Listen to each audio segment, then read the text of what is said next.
आज का पहला पाठ प्रेरित चरित अध्याय 6 पद संख्या 8 से 10, 7, 54 से 59। मैं स्वर्ग को खुला देख रहा हूँ। स्तेफनुस अनुग्रह तथा सामर्थ्य से परिपूर्ण होकर जनता के सामने बहुत से चमत्कार तथा चिन्ह दिखाता था।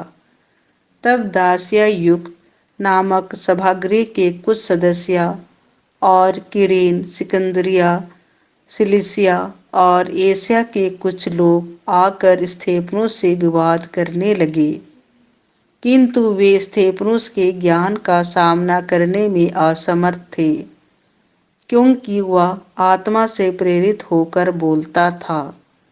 वे स्तेफनुस की बातें सुनकर आग बबूला हो गए और दांत पीसने लगे।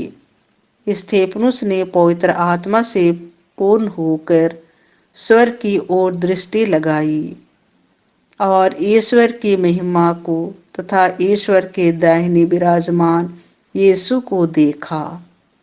वह बोल उठा, मैं स्वर्ग को खुला और ईश्वर के दाहिने विराजमान यीशु को देख रहा हूँ। इस पर उन्होंने ऊंचे स्वर से चिल्लाकर अपने कान बंद कर लिए। वे सब मिलकर उस पर टूट पड़े और उसे शहर के बाहर निकालकर उस पर पत्थर मारने लगे। गवाहों ने अपने कपड़े साउल नामक नवयुवक के पैरों पर रख दिए। जब लोग स्तेफनुस पर पत्थर मारते थे तो उसने यह प्रार्थना की, हे प्रभु यीशु, मेरी आत्मा को ग्रहण कर। तब वह घुटने टेक कर ऊंचे स्वर से बोला, हे प्रभु, यह पाप इन पर मत लगा। और यह कहकर उसने प्राण त्याग दिए। साउल इस हत्या का समर्थन करता था। यह प्रभु की वाणी है। संत मत्ती के अनुसार पवित्र सुसमाचार अध्याय 10 पद संख्या 17 से 22। बोलने वाले तुम नहीं हो, बल्कि पिता का आत्मा जो तुम्हारे द्वारा बोलता है। यीशु ने अपने प्रेरितों से कहा, मनुष्यों से सावधान रहो।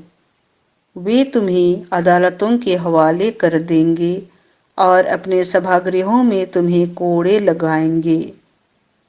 तुम मेरे कारण शासकों और राजाओं के सामने पेश किए जाओगे, जिससे मेरे विषय में तुम उन्हें और गैर यहूदियों को साक्ष्य दे सको।